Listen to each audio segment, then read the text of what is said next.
দেবাদিত্য দিন্দার মতোই আরও একজন ক্ষুদিরাম দিন্দা, যার বাড়িও তমলুকে, নিখোঁজ এখনো তিনি।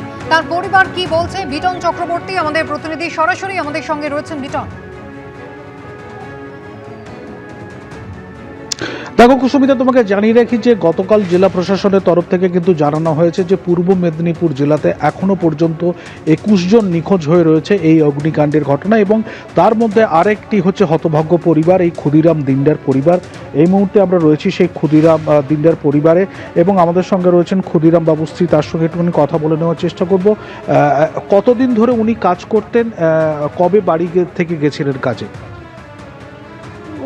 দিন 15 গেছে, সেই রবিবার। সোমবারে ঘর আসে, তার শনিবারে মানে সকালে বলছিল ঘর আসবে বলে। আর তো মানে কবে কথা হয়েছিল? শনিবারে সকালে, আর তো রবিবারে কথা হয়নি। রবিবারে কথা হয়নি, আর মানে কথাও বলেনি। বলে করে পয়সা দিবে, আর ভোরে মানে সকালে উঠেই ঘর চলে আসবে, আর ঘর আসে। কিন্তু ভাগ্যক্রমে তার ভাগ্যে ঘর আসা আর হয়নি। এখনো পর্যন্ত তো কোনো খোঁজ পাওয়া যায় না না, আর খোঁজ পাওয়া যায়নি। যে পালে কি আর এইরকমই লোক হতাশার হয়ে বসে থাকে মানুষ, খুঁজে কি পায় ভগবান ভাগ্যে রাখেনি। আর সোমবারে সকালে ঘর আসবে বলা সত্যি, আর ঘর আসতে হলো।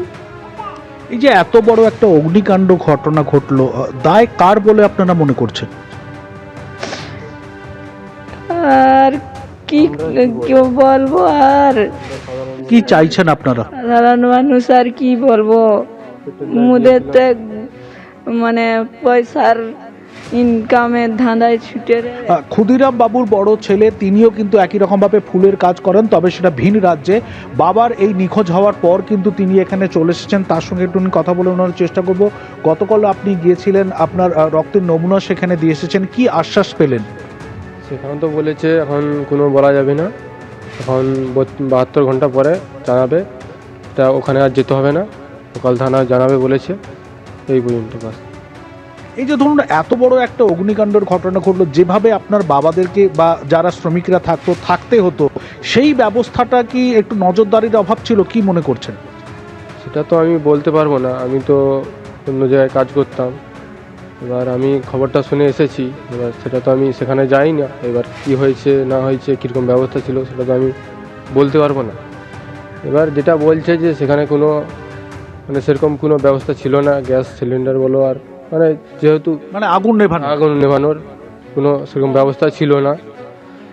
এবার আমার আর কিছু মানে অর্থাৎ স্বাভাবিকভাবে তুমি বুঝতেই পারছো কুসুমিতা, এইরকমভাবে বাবার এখনো কোনো খোঁজ পাওয়া যায়নি। তার স্ত্রী দাবি করছেন স্বামীর এখনো পর্যন্ত খোঁজ পাওয়া যায়নি। অজানা আশঙ্কায় কিন্তু তারা রয়েছেন। ফলে এই বিপর্যয় কিভাবে তারা কাটিয়ে উঠবেন সেই নিয়েই কিন্তু তারা সন্দিহান। এবং শুধুমাত্র এই ক্ষুদিরাম বাবু নয়, এই এলাকায় অন্তত 6 থেকে 7 জন এখনো পর্যন্ত নিখোঁজ হয়ে রয়েছে। প্রত্যেকের পরিবারই কিন্তু রয়েছে চরম উৎকণ্ঠায়। কুসুমিতা, এবিপি আনন্দ, এগিয়ে থাকে, এগিয়ে রাখে।